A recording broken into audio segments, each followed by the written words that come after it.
काल मी थोडक्यात वाचली आहे, नाहीतर खूप मोठा भयंकर प्रकार घडला असता. तर हे बघा किती सुंदर अशी सकाळ झाली, पक्ष्यांचा मस्त आवाज. आणि आज मी करणार होते चिल्लाची भाजी. सगळ्यात आधी तेल घेतलं, त्यात जिरे टाकले, त्यानंतर लसूण मिरची याची पेस्ट केली होती ती टाकली.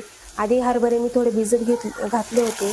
त्यानंतर चिलाची भाजी आणि हरभरे थोडे शिजवून घेतले, ते पण त्यामध्ये टाकले, थोडं मीठ टाकलं आणि इथे झाली माझी भाजी रेडी. त्याच्यासोबत खायला मस्त अशा गरमागरम भाकरी केल्या होत्या. खूपच छान मेनू झाला होता आजचा. त्यानंतर सगळे मुलं ते शाळेत गेले.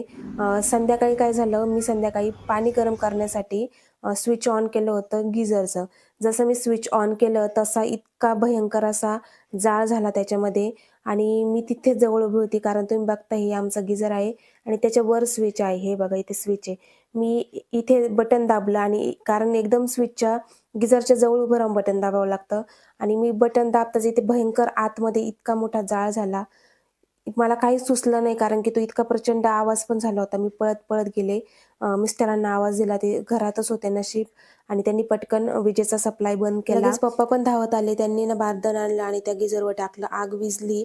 पण सगळेजण इतके घाबरले होते ना, जर त्याचा ब्लास्ट झाला असता किंवा कोणी मध्ये असतं, अंघोळ करण्यासाठी गेलं असतं आणि असं काही झालं असतं, तर मुली असत्या, तर हे विचार करून सगळ्यांनाच भीती वाटली होती.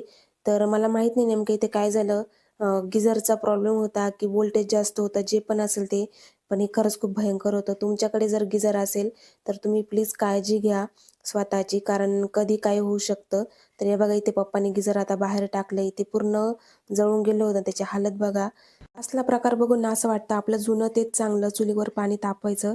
तर दुसऱ्या दिवशी तेच केलं आम्ही, चुलीवरच पाणी तापवायला सुरुवात केली. तर असा होता आजचा दिवस. चला भेटूया नेक्स्ट व्लॉगमध्ये.